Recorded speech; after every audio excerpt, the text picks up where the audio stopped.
हो खोया खोया चांद। 1960 में आई नवकेतन बैनर की फिल्म कालाबाजार में रफ़ी साहब के गाए इस गाने ने धूम मचा दी थी और आज भी इसकी मधुर स्वर लहरियां कानों में पड़ते ही कदम एकदम से थिरकने लगते हैं। खुला आसमान आंखों में सारी रात जाएगी। जितना शानदार ये गाना है उतनी ही रोचक और मज़ेदार है इस गाने के बनने की पूरी कहानी। संगीतकार सचिन देव बर्मन यानी कि SD बर्मन जी इस गाने की धुन बनाकर 1 महीने से इंतज़ार ही करते रहे थे, लेकिन गीतकार शैलेंद्र जी के पास इस गाने के बोल लिखने का वक्त ही नहीं था। तुमको भी कैसे नींद आएगी ओ। आखिरकार थक हार कर SD बर्मन जी ने अपने बेटे राहुल देव बर्मन यानी कि RD बर्मन, जो उस समय असिस्टेंट म्यूजिक डायरेक्टर भी थे, को एक ऐसा कौन सा टास्क दिया जो RD बर्मन पर काफ़ी भारी तो पड़ा, लेकिन जिसके कारण ये गाना समय पर बनकर तैयार हो सका। खोया खोया चांद खुला आसमान। गाने की सिचुएशन और पर्दे पर इसका दृश्यांकन बताता है कि ये गाना चांदनी रात में फिल्माया गया है, लेकिन हकीकत में इसकी शूटिंग दोपहर के वक्त यानी कि ब्रॉड डे लाइट में की गई थी। आंखों में सारी रात जाएगी।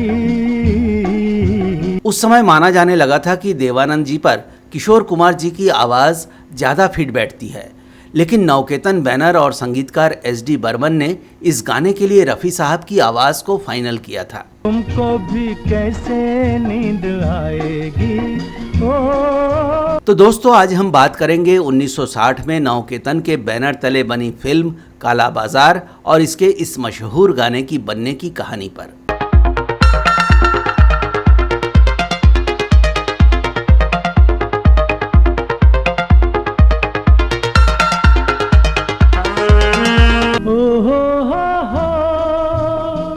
खोया खोया चांद। दोस्तों, 1960 का दशक बॉलीवुड का वो दौर था जबकि गायकों में मोहम्मद रफ़ी साहब, हीरो देवानंद साहब, संगीतकार SD बर्मन जी और गीतकार शैलेंद्र जी जैसी शख्सियतों का सितारा पूरी शिद्दत से चमक बिखेर रहा था। खुला आसमान आंखों में सारी रात जाएगी। देवानंद साहब ने 1949 में अपने 2 भाइयों विजय आनंद और चेतन आनंद को लेकर नवकेतन फिल्म्स की नींव रखी थी और 1950 से 1958 तक इस बैनर ने एक से बढ़कर एक 9 फिल्में बना डाली थीं।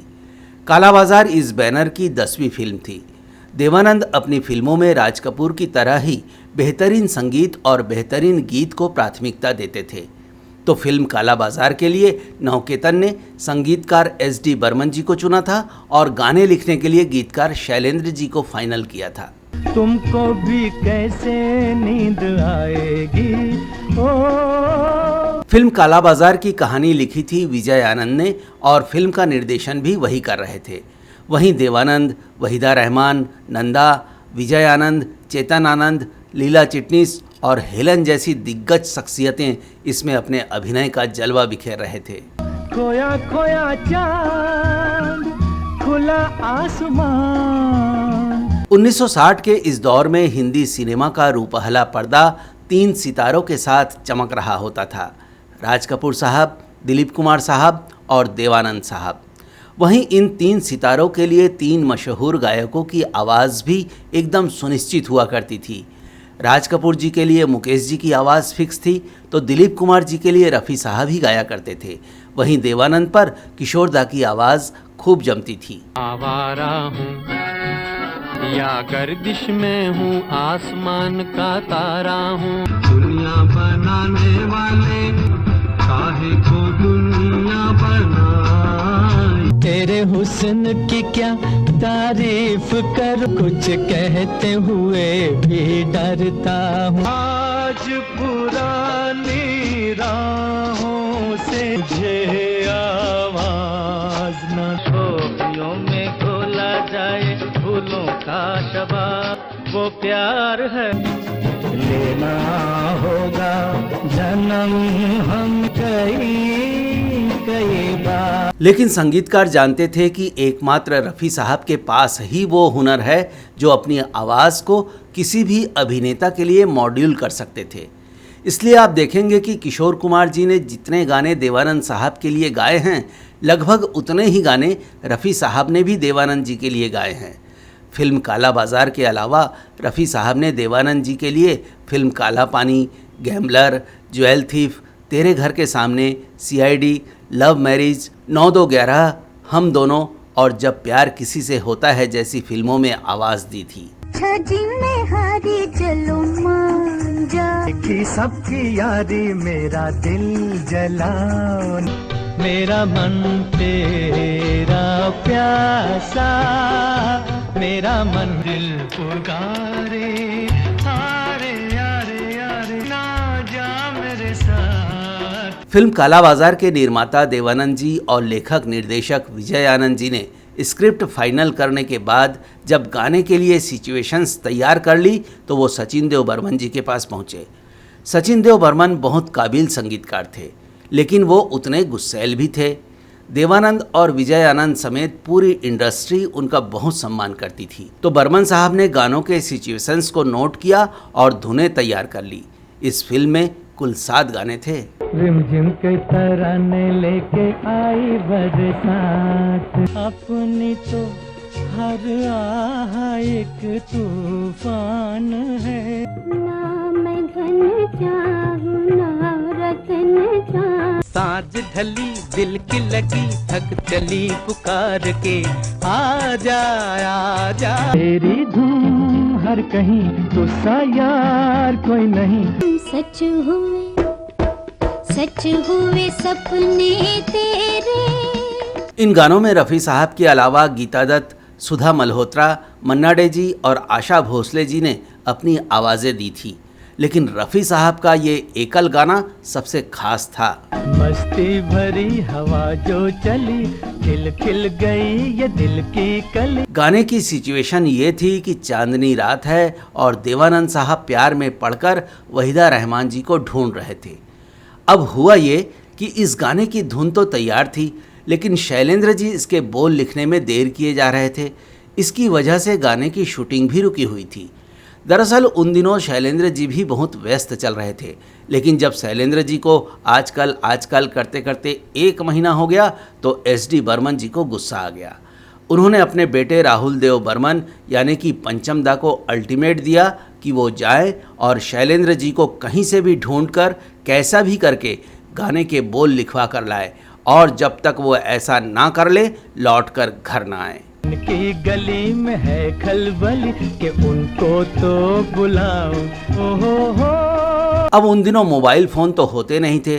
किसी को ढूंढना हो तो उसके संभावित ठिकानों पर या तो लैंडलाइन से फ़ोन किया जाता था या फिर छापेमारी कार्रवाई की तरह पहुंचना होता था, और मुंबई जैसे महानगर में ये उन दिनों भी आसान काम नहीं था।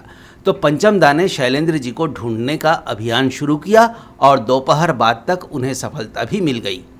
जब एक स्थान पर उन्होंने शैलेंद्र जी को पकड़ लिया तो शैलेंद्र जी समझ गए कि अब तो आज गाना लिखकर देना ही पड़ेगा। उन्होंने कहा, चिंता मत करो पंचम, आज तुम गाना लेकर ही घर जाओगे। ये कहकर उन्होंने पंचम को अपनी गाड़ी में बिठाया और उन्हें लेकर महालक्ष्मी रेस कोर्स के पास फेमस स्टूडियो पहुंच गए, जहां संगीतकार शंकर जयकिशन का ऑफिस था। शंकर जी और जयकिशन जी दोनों ही ऑफिस में मौजूद थे। उन्होंने शैलेंद्र के साथ पंचम दा को देखा तो लगे उनका मजाक उड़ाने। जयकिशन जी ने कहा कि क्यों पंचम, क्या RD दादा ने तुम्हें यहाँ पड़े हुए धुनों को उठा लाने के लिए भेजा है? पंचम दा खुद को अपमानित तो महसूस कर रहे थे, लेकिन उन्हें अपना काम भी निकालना था। तो अपमान का घूंट पीकर वो चुपचाप नीचे आ गए और गाड़ी में बैठकर शैलेंद्र जी का इंतज़ार करने लगे। शैलेंद्र जी को शंकर जयकिशन की बनाई एक नई धुन सुननी थी और इसके लिए गाने के बोल लिखकर देने थे।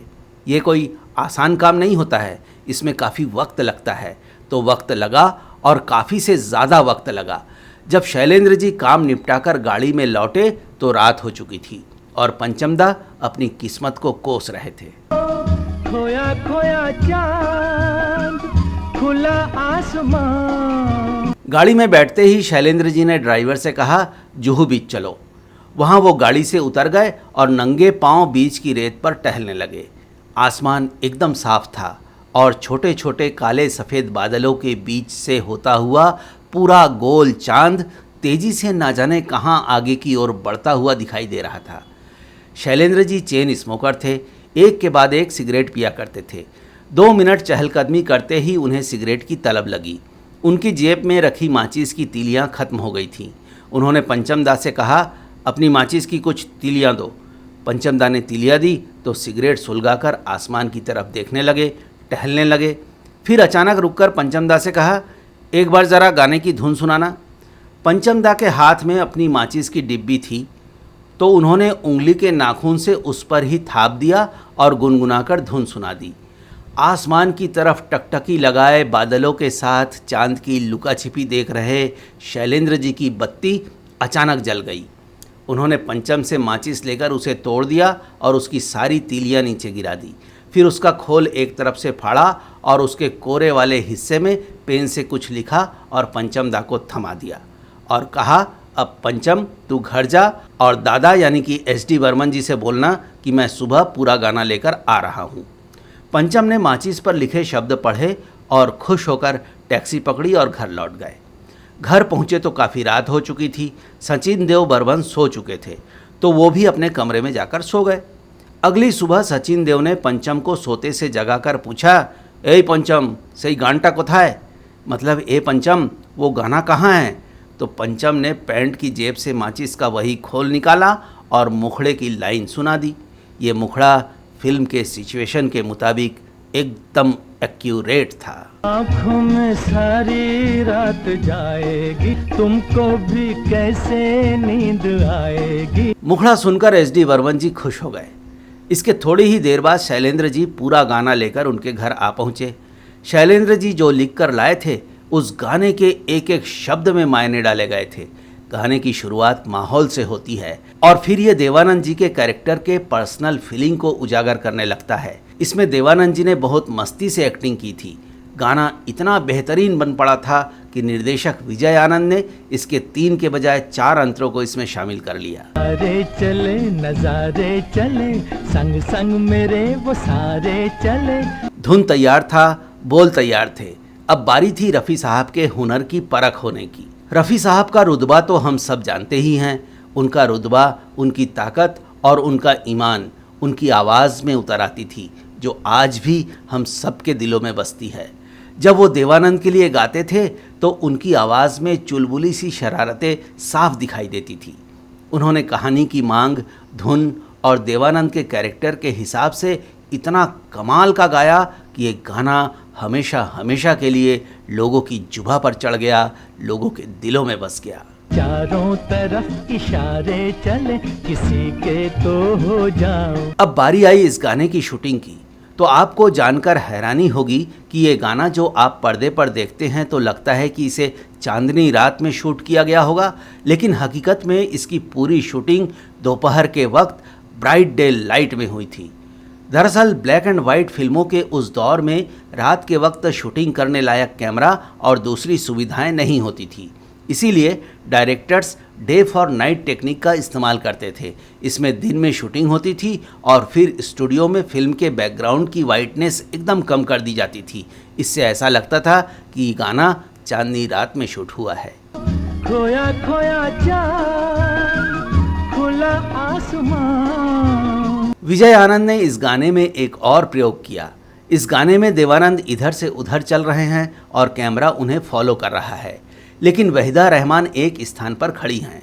कई बार वो राइट से लेफ्ट जाती दिखाई पड़ती हैं तो कहीं पर उनका बस साइड पोज ही दिखाई पड़ता है।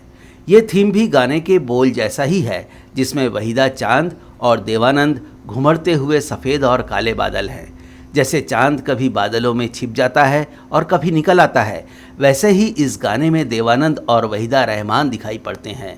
इस गाने में वहीदा रहमान बहुत ही खूबसूरत लगी हैं और देवानंद तो सदाबहार रोमांटिक प्रेमी थे ही।